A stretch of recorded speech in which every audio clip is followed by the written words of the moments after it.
Can restructuring solve the problem of militancy in Nigeria? Can privatization create more jobs? What is the true meaning of articulate? All these and more form basis for our conversation today on Race for Aso Rock. You're watching Roots TV Nigeria. I'm Gloria Oji Emodi. Atiku Abubakar is seen as President Muhammadu Buhari's closest contender for the presidential seat come 2019. Today on the show, we speak to the Atiku presidential campaign spokesperson, Segun Sowunmi, who explains Atiku Abubakar's plan for Nigeria. Watch.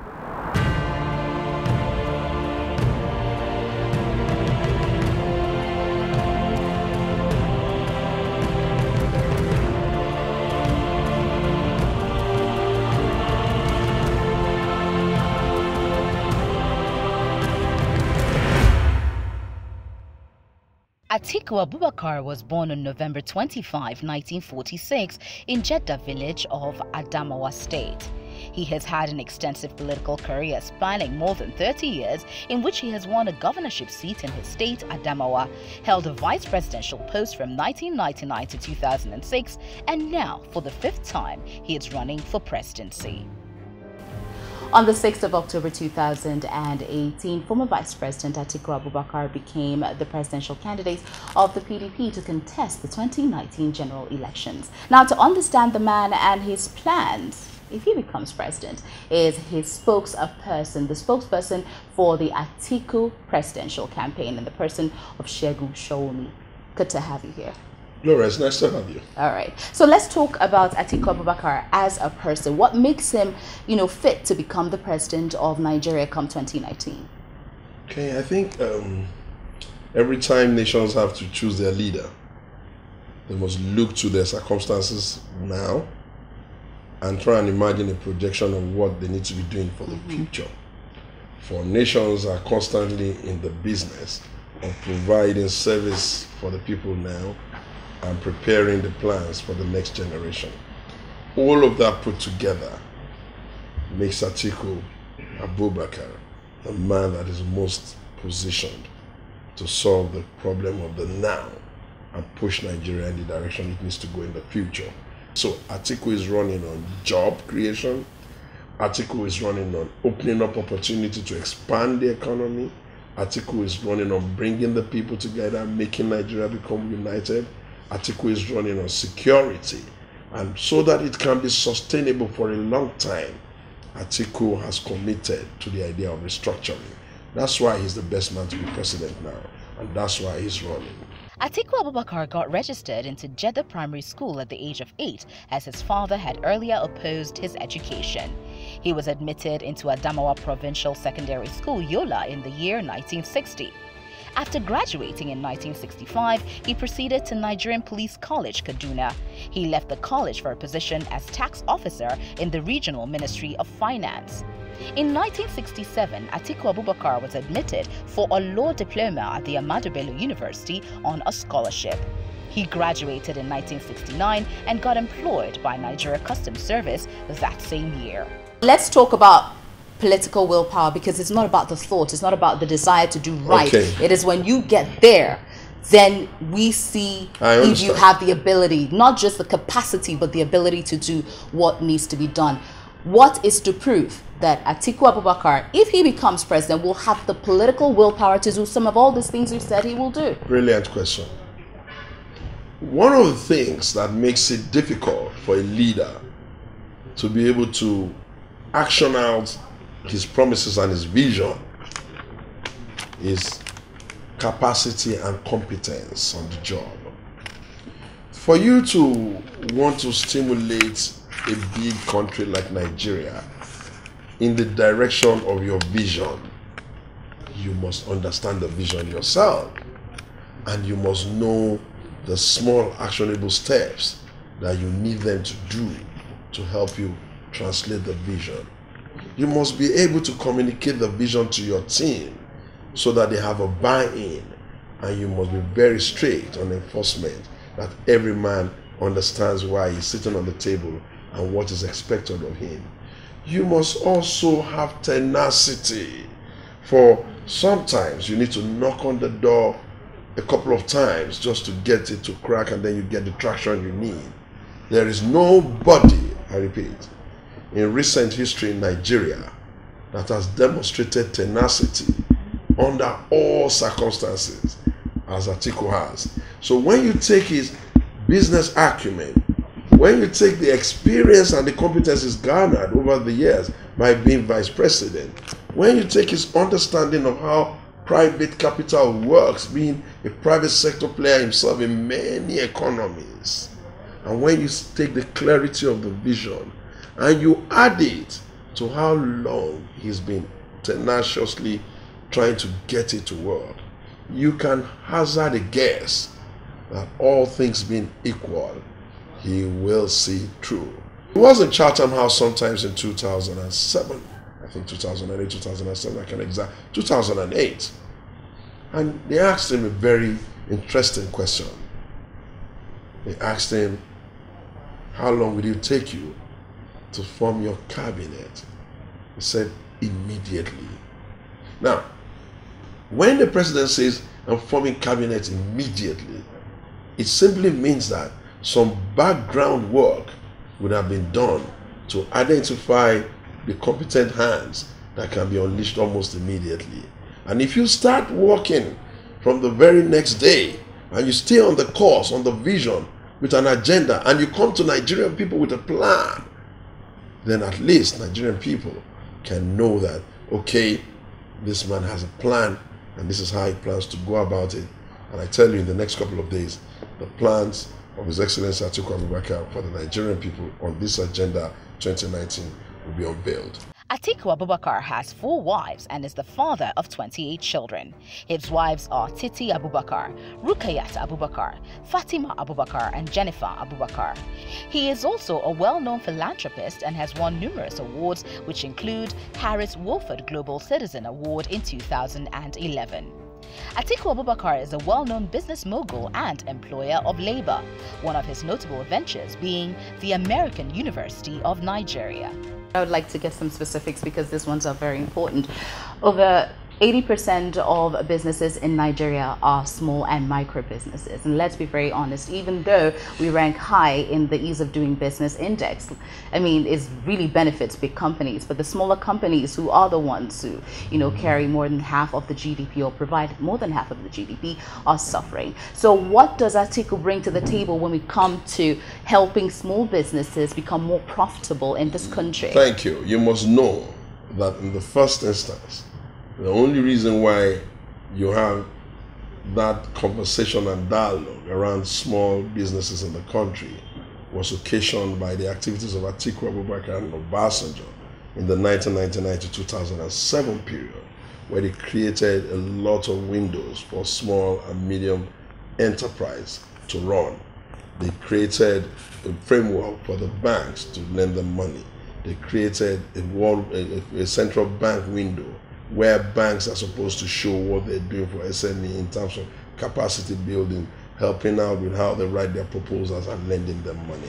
What you see that now becomes a problem, why the small businesses, the people who are doing small things, seem to be left behind, is because the occupiers of the office for some times now, including now, especially now, have not worried about ensuring that there's financial inclusion for those people and making it easier for them to be able to get loans and facilities to expand their business, making it easier for them to be able to attract the kinds of help that countries provide and banks provide. I speak to a lot of small business owners, and one of the things they identify as a major problem is multiple taxation, and Exactly. Let's really talk about it, levies. Exactly. They don't really pay taxes there, but they are heavily levied, charged by federal, state, local government, different agencies. How does he plan to deal with that? Because that's a major problem for small businesses. I envision that His Excellency will be looking at a taxation congruence where the Federal Ministry of the Federal Tax Office, Federal Inland Revenue and the Tax Office will sit with the state tax people and bring the local government tax people and try to just let them see the embarrassing multiple taxations and levy that is stopping businesses from growing, and then they can just like streamline it and reduce the weight of multiple taxation and multiple levies. And we have an example in Africa right now. Ghana, respectfully, has started to even figure out by asking itself, is it better off to tax them too much and prevent them from growth, or do we just reduce the taxes and allow them to grow?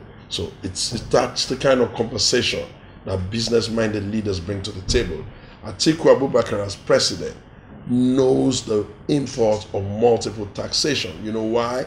Because though he is a big entrepreneur, some of those companies that he owns are small businesses in their own right. For instance, he has a microfinance bank that deals strictly with giving, women and people that don't have a lot of capital money. So from there alone, he's able to see where the issues are. And I believe that more than likely, he will try and get us to a taxation congruence where everything comes together and we look at it. It may seem that perhaps government is not even getting all of this multiple taxation that they're putting the burden on the small and medium enterprise. Possible they're going to. But if we are, maybe people are just taking taxes wherever they get it and putting it in their pocket. If government can just ensure that it can bring everybody to be together on one handshake, that will help significantly. And we may also think about a reduction in the taxes if need be. We must stimulate growth in this economy, and that's what Atiku will be doing. And you're still watching Race for Aso Rock right here on Roots TV. Now let's move on to employment, because truth be told, there are a lot of propaganda. I'm sorry to use that word, but that's true. That's true. A lot of presidential aspirants have different things they say they're going to do. We talk jobs and all of that. He's an employer of labor, but could we have specifics about fixing unemployment issues? Because of course, the president, as it is, promised jobs, but then we're having issues there. A lot of other, aspirants have promised jobs, but what are the specific things that he's going to do to ensure unemployment reduces in this First country? of all, you need to ask, or we need to interrogate, how do you get an economy to create jobs? How? For if you sat in the villa as the president, there's a limit to the number of people you can directly employ within the civil service and the agencies of government. It therefore follows that the only way you will create jobs is to create the enabling environment for private sector players to be able to expand their own businesses and create more opportunities for them to come and take, and therefore help them to create jobs. Let me give you one that will shock you. It's easy now for Nigerians to take it for granted that the telecoms work and they can make phone calls with it. But if you were to quantify the amount of jobs that small businesses created as a result of their ability to use the phone for transaction, use it for their banking, use it to get to their customers, and all of the stuff that go into the ecosystem just within one sector that was liberalized and privatized, then you can see the numbers in jobs. That's for telecom. There are a whole lot of other sectors of the economy that must be encouraged to run with the same efficiency. Once government tells itself that it's not supposed to be the bee in the bonnet, disturbing private sector and business people from doing their job. Once government tells itself that its role is not to just be looking for punishing taxes and fines for businesses. Once government tells itself that its role is to help businesses succeed, and that whatever policy government is embarking on must be tailored towards first getting the businesses to succeed, you have already started creating jobs. Atiku Abubakar's journey into politics started in 1980 when he was just 34 years. He worked behind the scenes on the governorship campaign of Bamanga Tukur. He won the December 1998 elections, but before he could be sworn in, he was tapped by the PDP's presidential candidate, former head of state Olusegun Obasanjo, as his vice presidential candidate. He was vice president of Nigeria from 1999 to 2007 under President Olusegun Obasanjo, representing the People's Democratic Party (PDP). He has run for presidential seat 4 times since 2007. This will be his 5th attempt. Let's talk about the Northeast, because right now, well, every region in Nigeria has its peculiar problems with insecurity, but let's target the Northeast. It's almost devastated even as we speak. People have been displaced and all of that. We have Boko Haram, still a very viable threat in the Northeast. We have Leah Sharibu and a whole lot of other people who've been abducted. This is something he's going to inherit if he becomes president. Yes. This president inherited it. We're still not seeing any, meaningful, results. If Atiku Abubakar inherits the problems of the Northeast, including Boko Haram, how does he intend to tackle this? There are about 2 reasons why that problem has not been able to go away. The first is that, in my opinion, we have taught that ideological issue that has become militancy can be solved with boots on the ground and the attitude of soldiering. Over the last 9 years, we have seen that, okay, it doesn't work. It's not as easy as we thought. Therefore, where you see that in spite of having soldiers there and all of that, it's not going away, you then must look for another approach to it. It's time now for Nigeria to ask itself some tough questions. What do the agitators want? And what are the things that they're very determined to have? Do those things that they want represent the views and the totality of a significant stakeholder in the country? Or are a few disgruntled elements attempting to just be a crisis unto everybody else? That's what restructuring and the conversation around how Nigerians want to be governed and how they want to be administered and the level of collaboration between these vast sections of the country comes in useful. And that's why you see His Excellency keeps saying restructuring is for everybody.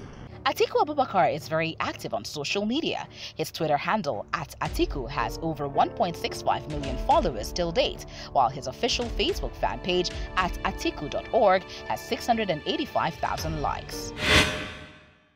Empowering small businesses, dialogue with militants, restructuring Nigeria. These are some of Atiku Abubakar's solutions to Nigeria's problems. Do you agree?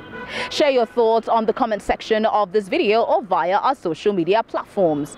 You've been watching Race to Aso Rock right here on Roots TV. Subscribe to our YouTube page or visit our website www.rootstv.ng for more reports and bulletins. On behalf of my camera crew, Tosin Busayo and Maruf Adetunji, I'm Gloria Oji Emodi. Join us next time.